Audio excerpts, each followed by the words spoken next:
Hey,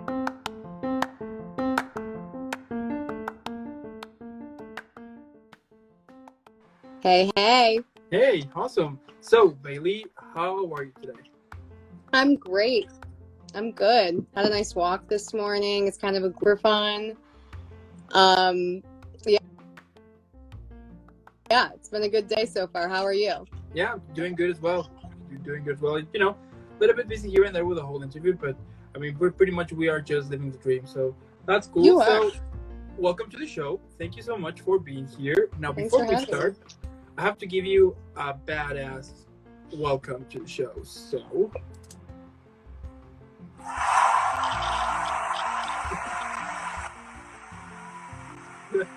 I love it. yeah, it's amazing. It's one of An my actor's favorite favorite sound. Yeah, yeah. Now, starting with the whole interview now, tell me how your passion for acting started. Well, when I was in 5th grade, we had a mandatory musical that we had to do. Yeah. And ours that year was called Get on Board with Citizenship. It was written by somebody, one of the teachers. And, I had never sang on stage before except for in chorus, which was also, I think, mandatory at the time. And I had never said lines on stage or done anything like that. And I went and I auditioned and I got this huge solo in the show to sing.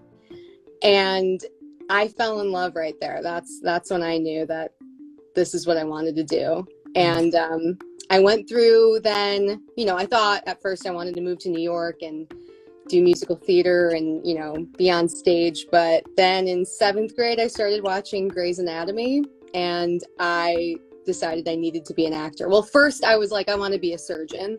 Yeah. And then I said, no, I want to play one on TV.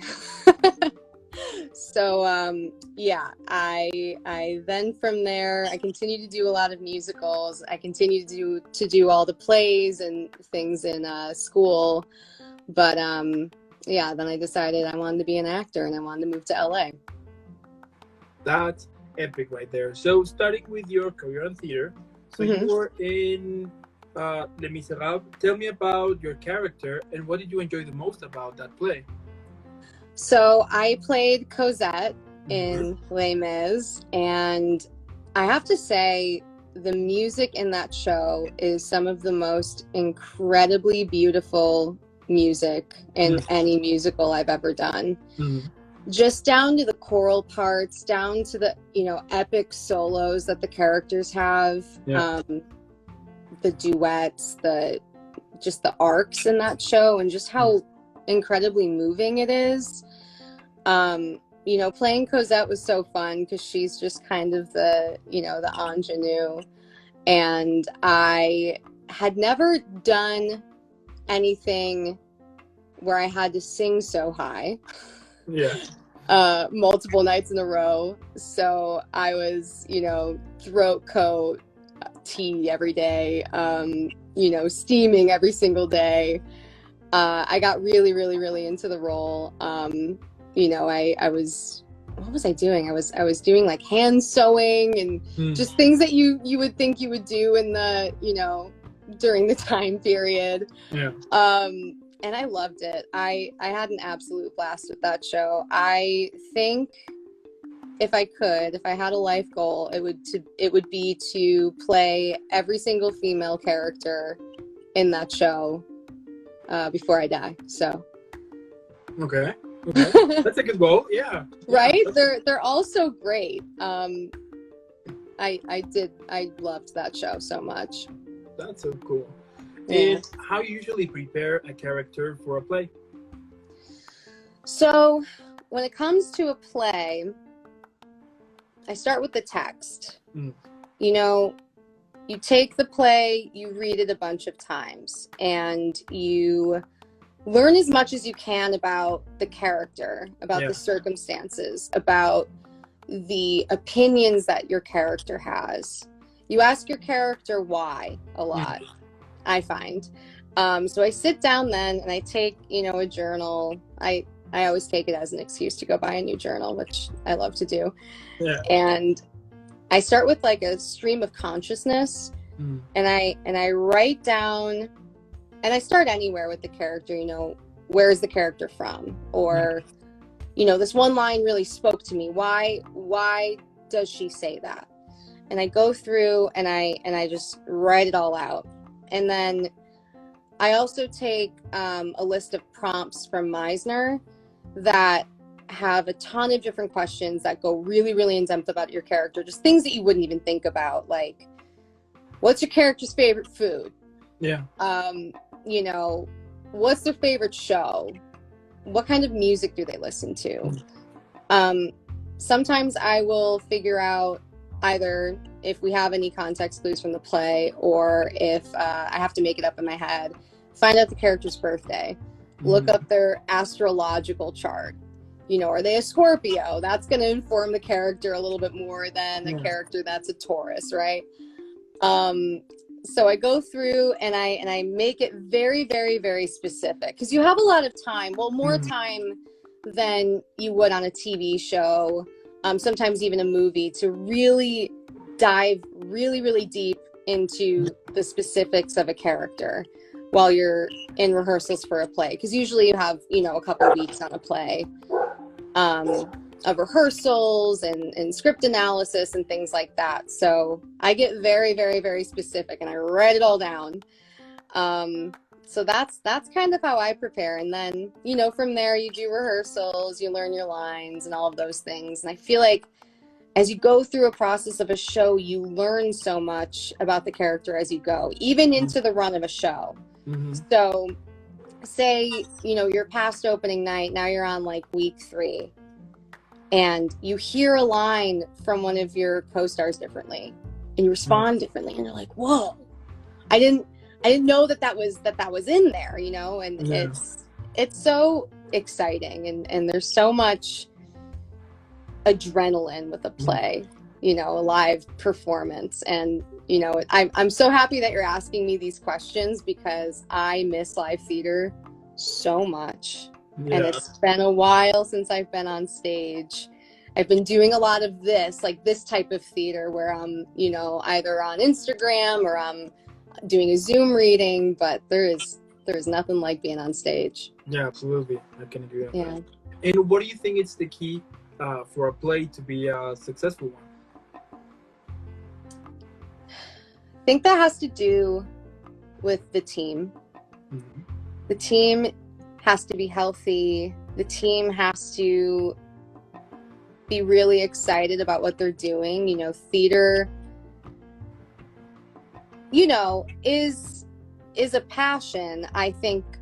I mean, there's a lot of schools of thought on this, and there's a lot of different variables attached, but I feel like theater is definitely more of a passion project, especially in LA.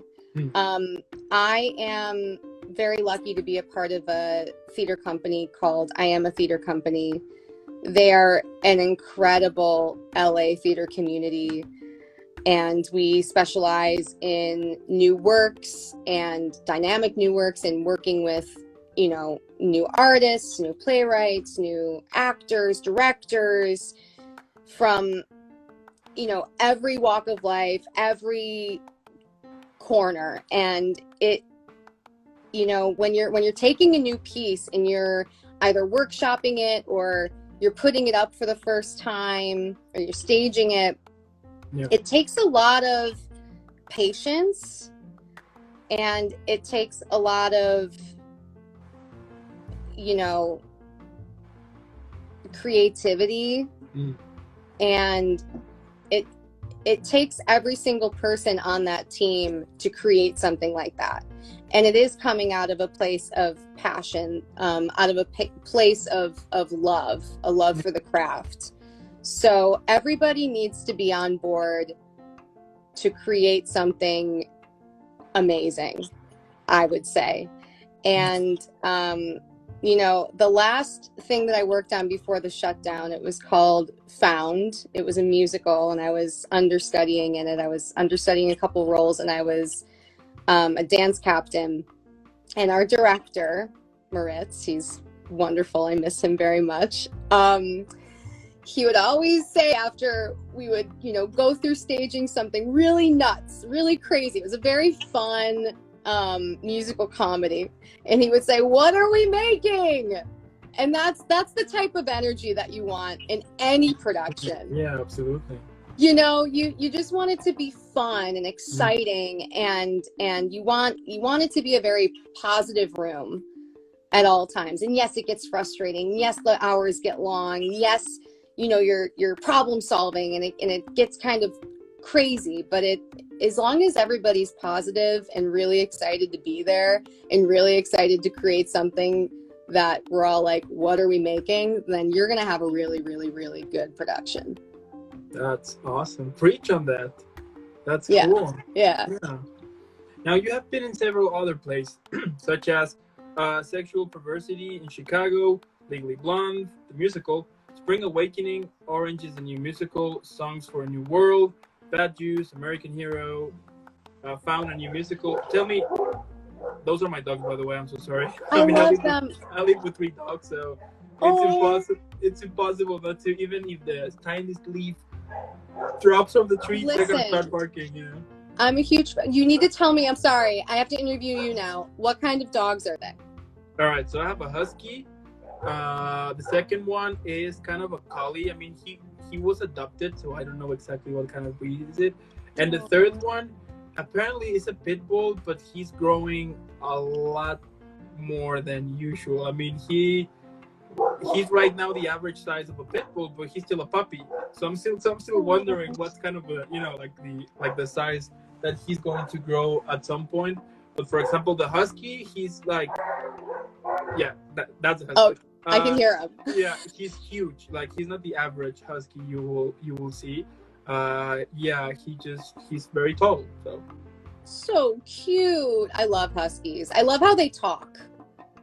You get used all to of the TikToks that I've seen of all the huskies that get musical accompaniments behind them.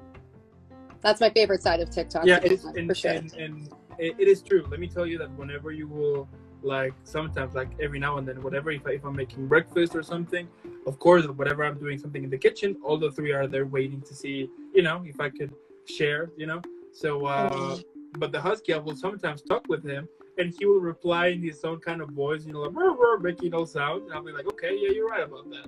So yeah, it's true. But sometimes it's funny because with this guy, so he's huge, right?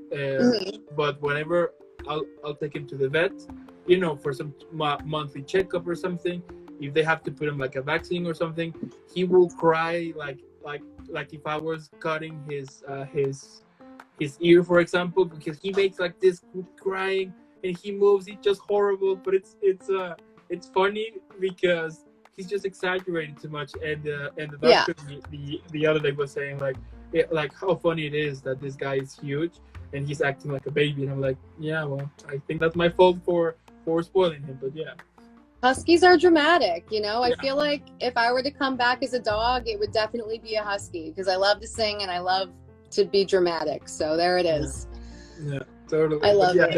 They're amazing. But actually, in the last interview that I had a couple of minutes ago, the husky was he came inside the room, and because he thinks he's little, he almost dropped my setup here. It was a mess. I had to finish the interview as soon as possible because he was just making a lot of mess here. I was like, dude. And as soon as the interview was done, I just looked at him like, are you happy? And he just got up and left. And I was like, okay, cool. Yeah. Thanks so much. Yeah. Keep doing what you do. Yeah. He's like, pay attention to me, Dad. Yeah. Interview me. Yeah. That's so funny. Or otherwise, sometimes I will be in the middle of an interview and I will have, for example, the puppy right next to me, and I will be just petting him while I'm doing the whole interview. So yeah. Oh, that's the best. Yeah, that's so cute. They're the best. I love them, but yeah, they're just a mess sometimes. They're a mess. Dogs, they have a mind of their own. Yeah. They do what they want. Yeah, totally. Yeah. But yeah, they're amazing. They're amazing. So, yeah, so back with the whole interview here. Yeah. What was we were talking about I have the questions in front of me. I was very prepared. It was like I was going to school. I printed it all out. Um, I think you were talking about some of the plays and musicals that I've done. Yeah. So you have done plays such as Sexual Perversity in Chicago, Legally Blonde the Musical, Spring Awakening, Orange is the New Musical, Songs for a New World, Bad Juice, American Hero, Found, a New Musical. So tell me, from all of those performances, what are some of the highlight moments? Okay. Sexual Perversity in Chicago was the first play that I was cast in college. Mm-hmm. And Jerry Finnegan was our director. He passed actually last year, 2 years ago. And he was just a wonderful teacher, so eccentric. Me and my castmates, since his passing have said, we feel like he saw something in us that we didn't see in ourselves that we're still sort of searching for now. Because this play is nuts. It's written for 30-year-olds. We were all like 18 doing this play, and I played a really just bitter, jaded preschool teacher, or kindergarten teacher. I think it was preschool teacher. I have to reread this play. It's been a long time. David Mamet. It's so good. But I just remember that's when I started doing everything that I just told you about, preparing a character and having that list of prompts. That's when I got that list of prompts was from him. And I went through and I made a playlist. I had a whole playlist for this character, and I just had an absolute blast. We did it in this black box and had very little furniture, very little props. That was my first time doing anything where we barely had anything on stage. So that was interesting. I came from doing musicals in high school. So that was like my first big play that I ever did. And that one was really fun. What else? So Spring Awakening and Legally Blonde I also did while I was in Buffalo. That's where I'm from. And Spring Awakening was so fun because it's just like a show about a bunch of kids in Germany discovering themselves.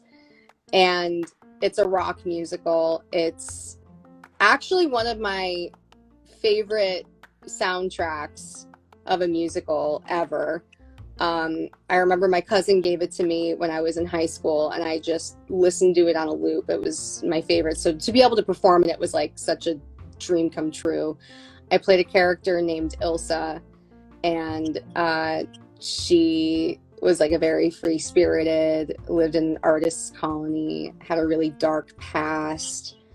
And the songs that she sang were just so, deep and soulful. And I was going through sort of a weird time. It was college, but still, I was still going through like sort of like a weird thing at the time. And I remember that role really spoke to me. And I always say that if I had to play one role in a musical for the rest of my life, it would be Ilsa in Spring Awakening. I would do it every night. It's amazing. And then Legally Blonde was also in Buffalo. Loved playing Elle Woods. Would do it again, 100%. That's cool. Actually, the mug that I'm drinking out of right now is my Legally Blonde the musical mug. That's cool. That's so awesome. Yeah. Yeah, definitely. And then when I moved out to LA, my first musical out here was Orange is the New Musical. Mm-hmm. I played Piper Chapman. I literally had just moved here. It was 2016, and I met so many wonderful people on that production. It was like sort of like my first theater community out here, and we just had a blast. We did it in this tiny black box in the valley called the Whitefire, which is a wonderful little theater, and we played every Friday night for sold out audiences all through like July of that year, and it was such a blast. It was such a crazy show, and a crazy first show to be doing out here. And then Bad Juice was also at the Whitefire. That was the next summer. And I did that. I was a replacement for a cast that had gone up at one of the colleges in the area, and they wanted to extend, you know, over the summer, and we did it at the Whitefire. I played Melody, and she was kind of a dumb, ditzy girlfriend of one of the main characters, and it was so much fun to play. I had to sing really badly in that show, which weirdly enough, and this is not, I'm not trying to sound any type of way, but it was very hard to sing off key. And I kept on my director, Anna Steers, I miss her and love her too. She's a wonderful director. She would always be like, no, you got to do it worse. You got to do it worse. Sing it worse. I'm like, okay. And it was a lot. She was like, I can tell that you're a singer, like trying to sing bad. Like, stop. You need to just like throw any singing training you have out the window and just be literally terrible. And really, really proud of yourself being terrible. So that was interesting. That was a really, really fun show. And then American Hero and Found, both were with I Am a Theater Company. And American Hero, I understudied. I understudied the part of Sherry, the sandwich artist at a sandwich shop. And it was really, really fun. She was very awkward and, you know, worked at both the sandwich shop and a taco place at the same mall, and like slept in her car and like worked these insane hours and was like really always sort of worried about everything. It was, and she ended up being the hero of the show. That was a really, really fun show. Really great team. I got really, really close with my fellow understudies. We would all get together and run lines like at each other's apartments. You know, being an understudy is such an interesting experience, because you get to sit in the audience and sort of watch what's happening. You get a couple of run-throughs on the stage if you're lucky, and then, you know, you go in and fill in, or you have an understudy show for one night, and it's just a really special and really, really hard experience. And also probably one of the most rewarding experiences I've had is being an understudy. And that was my first understudy experience, was an American Hero. And then my second one was in Found, which was the musical I did, and it shut down during the pandemic, during the shutdown. We did not get to finish the run, which was really sad, but you know, a lot of shows had that happen to them, and it was so special. That was my first time understudying 2 roles at the same time, and also my first time being dance captain on a show, which was crazy. You know, I had to know everybody's track, dancing track, where they were, what they did, how they moved, for the whole show. So that was crazy. And then I, you know, learned 2 parts on top of that. I also got very, very tight with that cast. We're still in a group chat on WhatsApp, which is fun.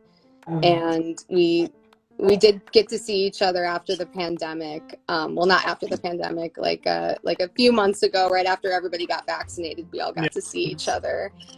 And it was very, very special to see everybody again, because we didn't get a proper goodbye, you know? We did a closing night on Zoom where we all just got together and talked for a little bit, but it was, that was a really, really cool experience. I think all of my LA experiences in theater have been really, really special. And like I said before, like out of a place of passion and real love for the art, because LA is, you know, not as big of a theater town as New York is. As, I mean, this is what people like to say. I don't necessarily believe this, but they say, you know, New York is where you go for theater, or Chicago is where you go for theater. But I really feel like the LA theater community is very, very, very special.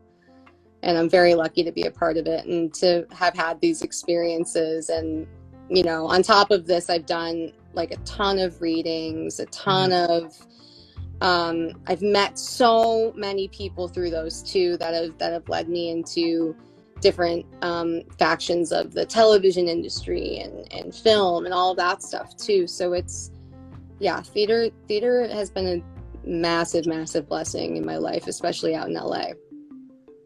Wow. Yeah. That's epic, badass. I mean, that's really cool. Wow. That's great. Yeah. Now, tell me how you usually prepare before a musical. Like, okay, what's your routine you do? Before a musical, I run a mile.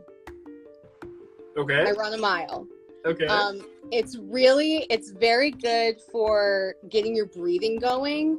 And I don't run very fast. I actually, for the longest time on my Instagram, my bio said slowest runner in the world, because it's true. I run very slow.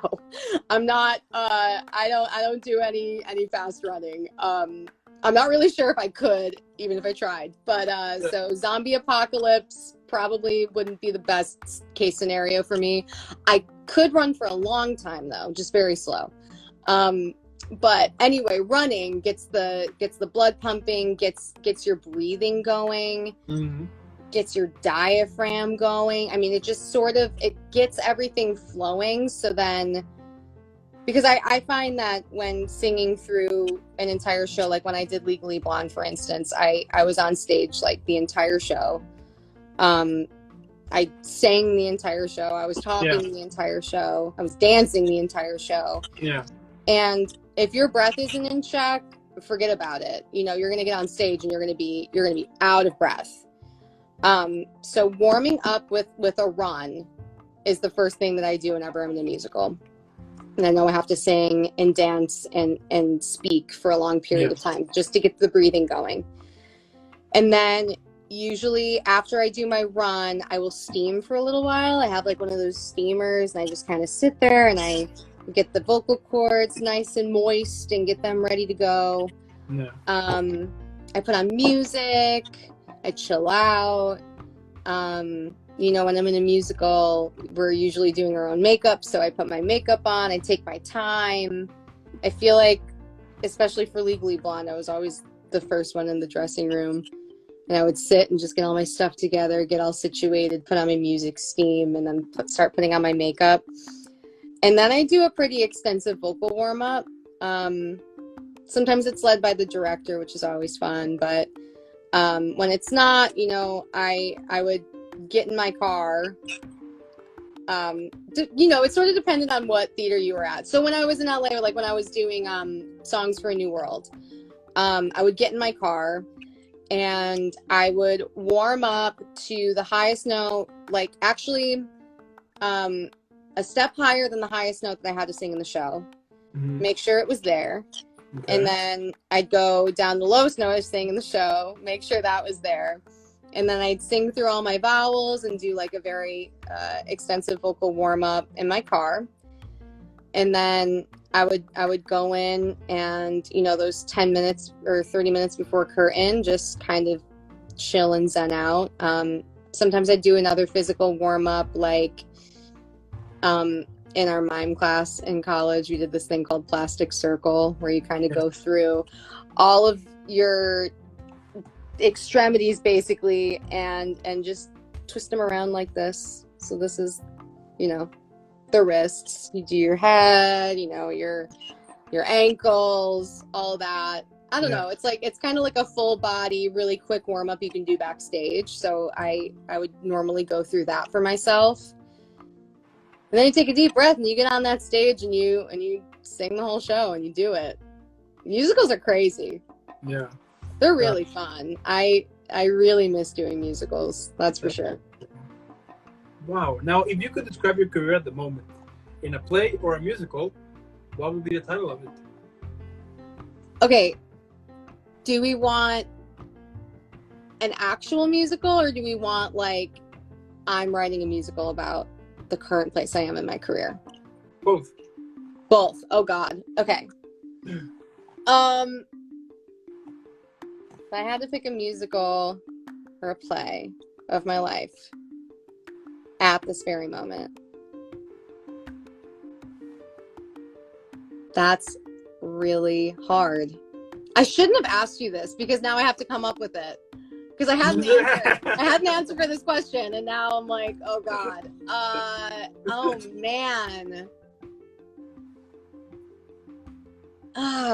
That's hard. Okay, well, I'll come up with that in a minute. But I would say, if I had to name the musical and write it, it would be called The Precipice. Okay. Because I feel like right now, in terms of my life and my career and where I am exactly at this moment, I have a couple of really exciting things coming up right now, like premieres. Yeah. That's really exciting. You know, a lot of positive shifts in my career, especially this year, that have, you know, I think put me on a different plane than I was the year prior. And, you know, new team members, new things like that. And, you know, I am in post for a film that I just produced, which is really exciting. So I just think I have like a lot of things on the horizon. So we're on the precipice of something, and I have no idea how that it would be like, we are on the precipice. I don't know. It'd be something like that. It would be like a massive choral number at the beginning, at the top of the show, like sun rising. That's what I pictured. However, but if I had to pick a musical, I think it would be Legally Blonde. I think like right now, I'm at the end of Act 1 of Legally Blonde, which ends with her finding out that she got an internship with her ex-boyfriend. She proved him wrong, and she studied really, really hard. She got into Harvard. No one believed in her. No one thought that she could do it. No one thought she had what it takes. They were like, oh, you're just this dumb blonde from California, you know, following your boyfriend to Harvard. That's so ridiculous. And she proved everybody wrong. And so the song is So Much Better, that ends Act 2. It's like this massive, amazing powerhouse number. And yeah, I think I'm at the end of Act 1 of Legally Blonde. Good. Fair enough. You know, and it's a good place to be. Totally. I agree. Now, what advice could you give to people who recently started acting on plays? I would say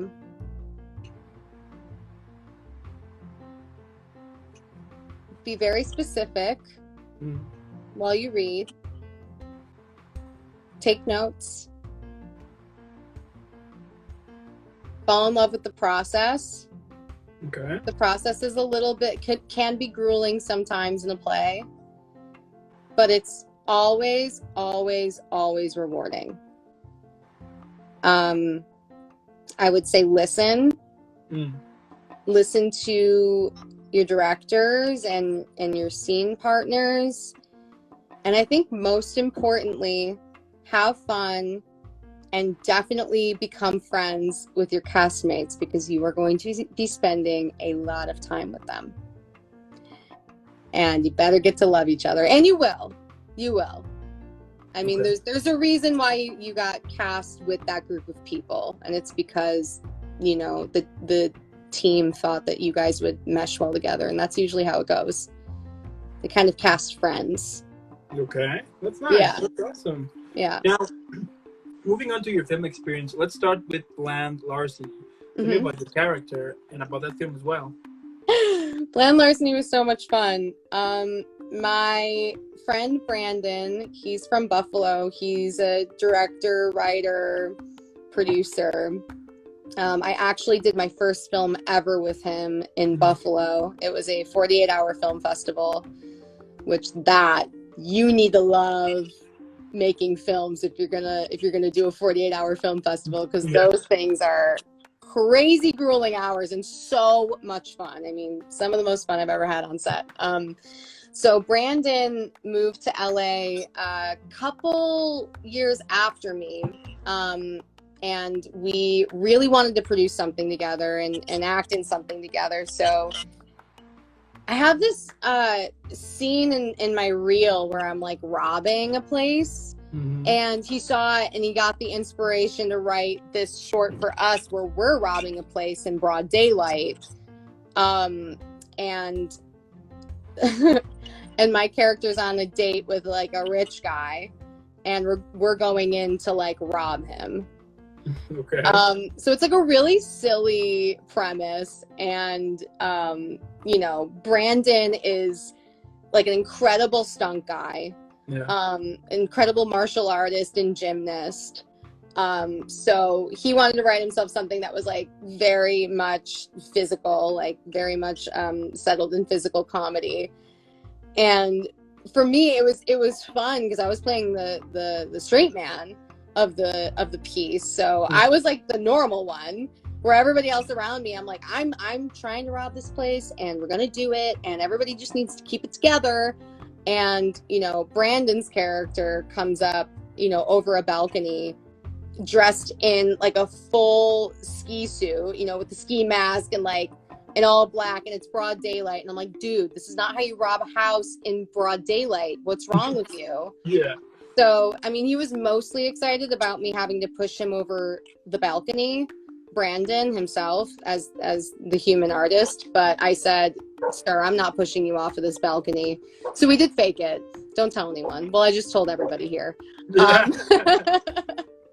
But yeah, we had an absolute blast filming that. It was, you know, a lot of friends from Buffalo that came and helped, and some great friends from LA who were on it, and that's on Amazon Prime if anybody wants to go ahead and stream it. It's fun. It's a fun little piece, but yeah, that's sort of a new role that I've found myself in, is producer.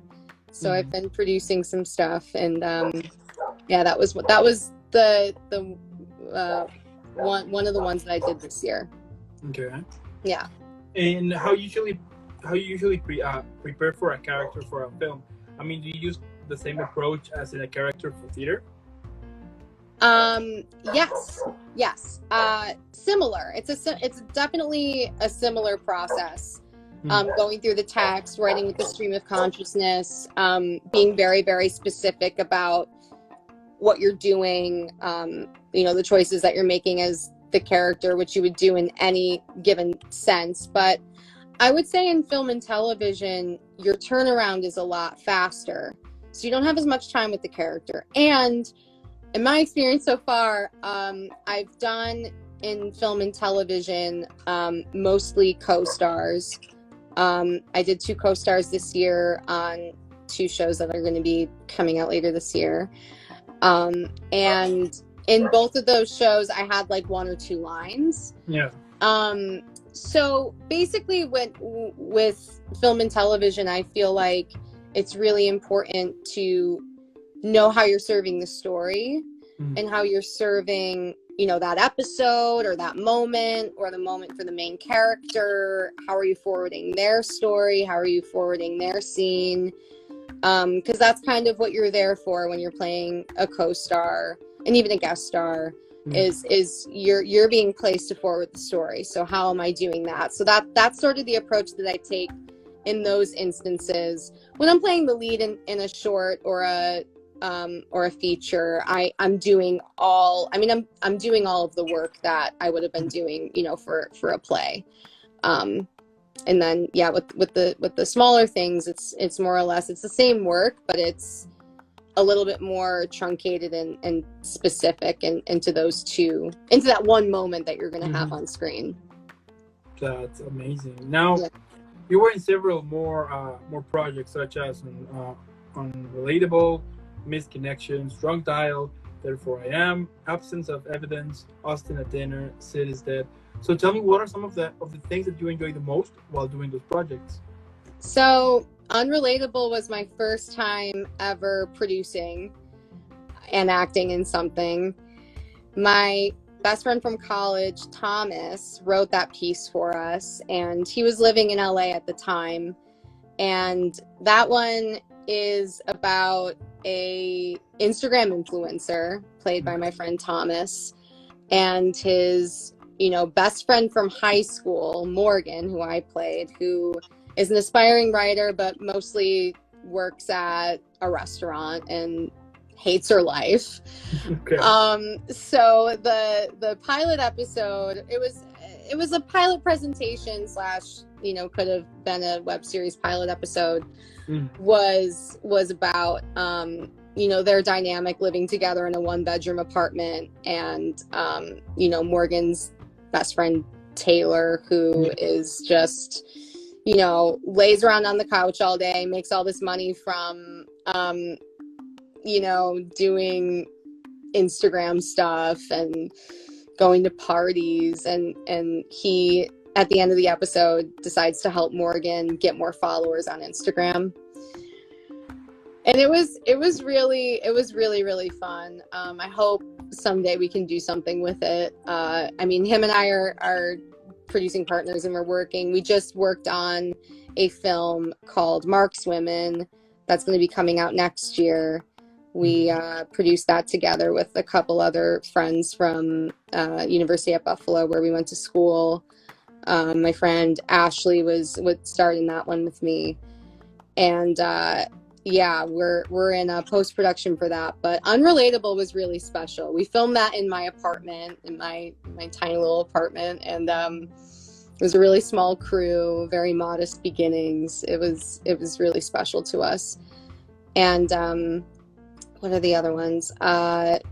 Misconnections was, I think, supposed to be for Instagram. I'm not sure if it ever came out, but that was really fun. Okay. I played the romantic lead for that. And Sid is Dead was a movie that I was a co-star in, that filmed in Syracuse, New York. Mm-hmm.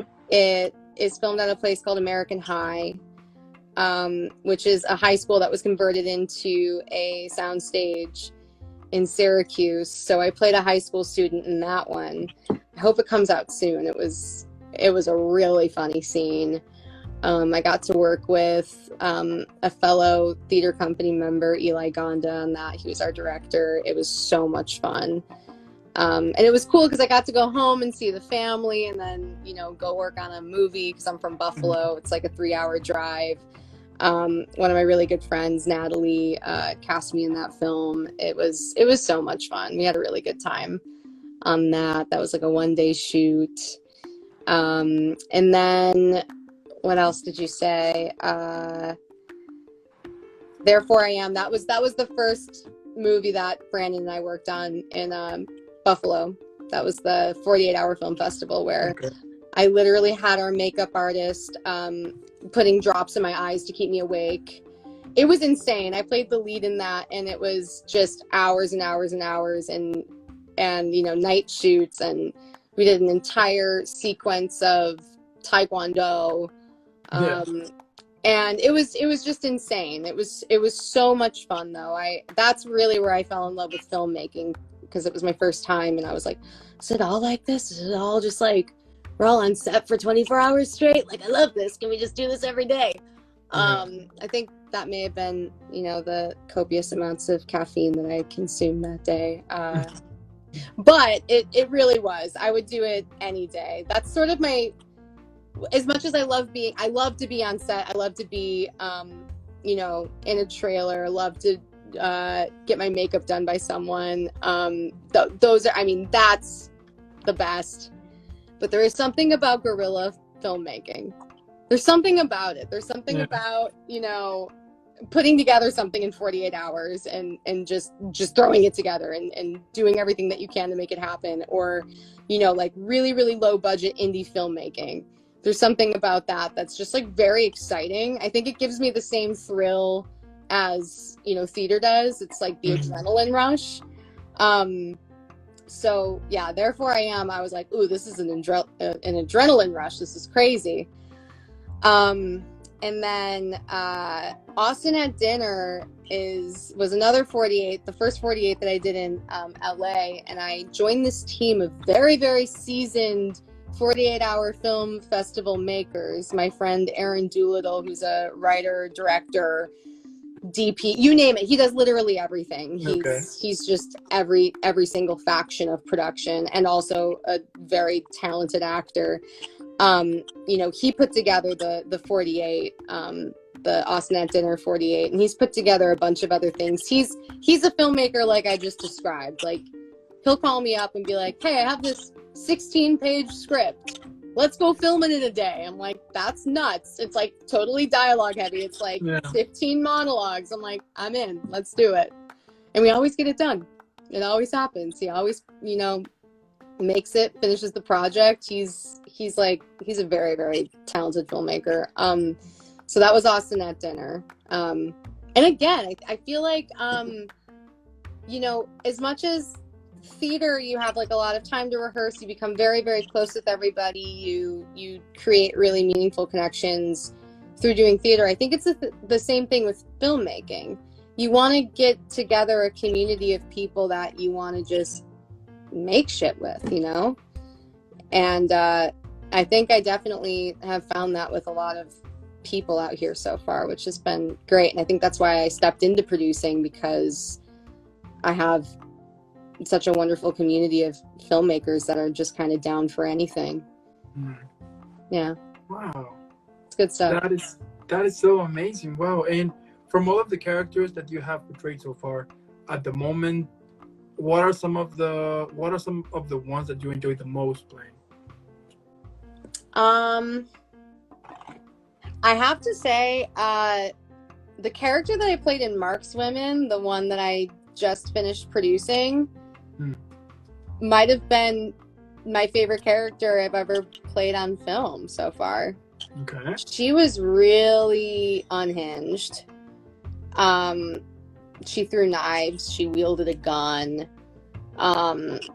She was a really just like unhinged hit woman, and very spunky and just out of control. And I feel like I haven't had the opportunity to play a character like that, and those are the types of characters that I really like itch to play, because it's so unlike me.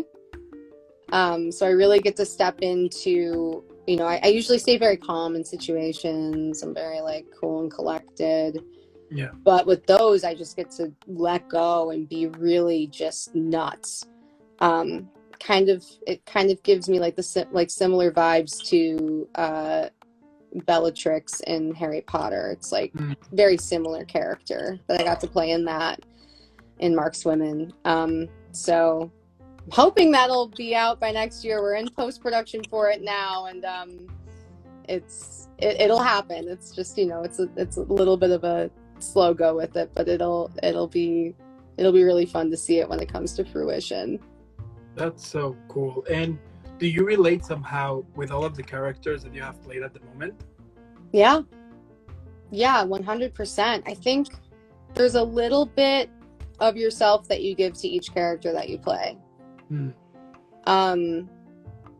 And there's a little bit of something that you take from each character that you play too. It's a really interesting and I'm so grateful to be an actor because of that, because I feel like I learn something about myself every time I play somebody new. It's a really beautiful experience being an actor. And I think that's my favorite part. You learn so much about yourself, and it teaches you a lot about empathy.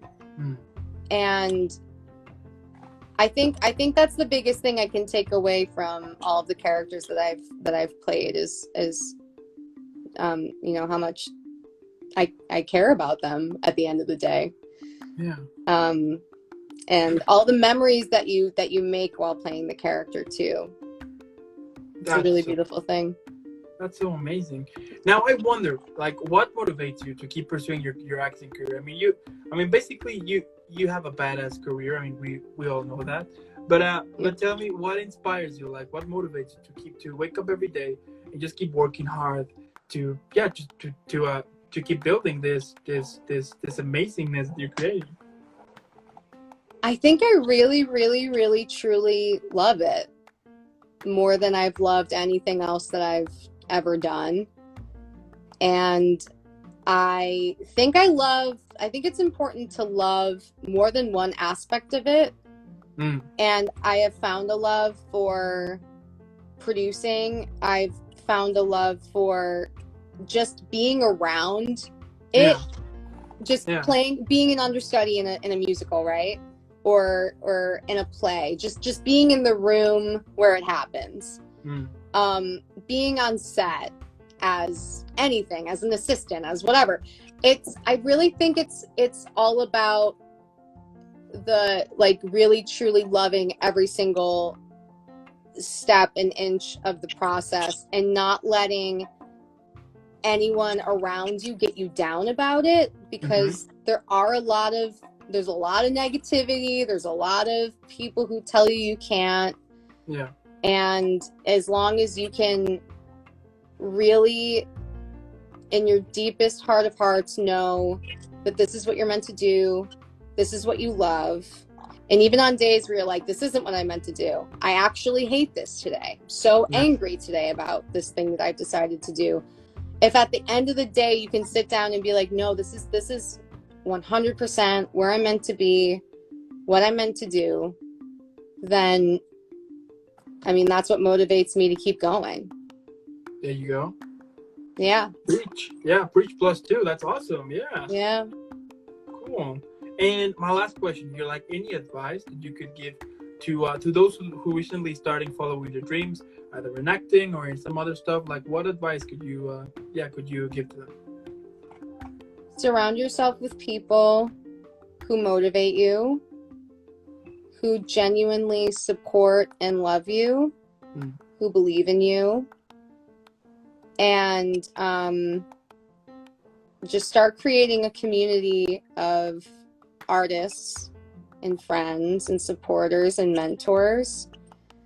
I would say the best place to find those people are in an acting class or any sort of production class. Find your community. That's what's going to keep you in it, is having a strong community and group of people that you get to do this thing that you love with. Yeah. Wow. That's inspiring. Let me tell you that, Bailey. That's super inspiring. And I mean, what can I say about your career? I mean, it's badass. I mean, you have done like so many stuff here, like involved in so many projects. The fact that you, how can I say it? The fact that you, I mean, like the way that you're expressing it totally clears that, I mean, it totally shows that you love this whole, like your acting career and the whole acting itself, that you love it. And that's really cool. I think that is super inspiring. And I could, and I mean, those who are watching this later on the YouTube or listening to the podcast, or those who tune in, I mean, can totally agree that you are definitely super talented. And the fact that you're putting like that much love and that much care on the art itself, that's amazing. Thank you. That's really cool. Now, because we finished the questions here, let me give you an epic shout out, because you're epic here. So here we go. Thank you. And massive props to you as well. You are amazing. You do so many interviews every single day with so many different actors and give all of these people a wonderful platform. And you're so wonderful to chat with on here. And I thoroughly enjoyed myself. So thank you again so much for asking me to be here. I wouldn't be here if it wasn't for all of you amazing people that I've interviewed. I mean, you guys deserve like all of the credit to be that badass and awesome you guys are. So, well, thank you again. This was really cool. And also, thank you so much for those who tune in. If you're listening to this later on the podcast or watching this later on the YouTube, make sure that you're following Bailey. Normally, what I would say is for you to click pause, hydrate, and then follow Bailey and all of our social media. Leave a like here and there. Sharing, why not? I mean, it takes just a second. So share a lot and then come back. And again, Bailey, thank you so much. Before I send you off, I mean, I need to send you off in an epic way. So here we go.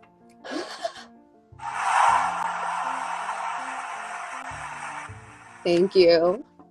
Thank you. Thank you. Keep having an amazing rest of the day, and I can't wait to see more of your awesome work in the future and have another awesome interview with you. And yeah, have an amazing rest of the day, an amazing weekend. Have nothing but amazing things, because you're amazing and you're a badass. Remember that. You as well. Thank you so much again. There you go. Have a good one. You too. Bye-bye. Bye. Bye.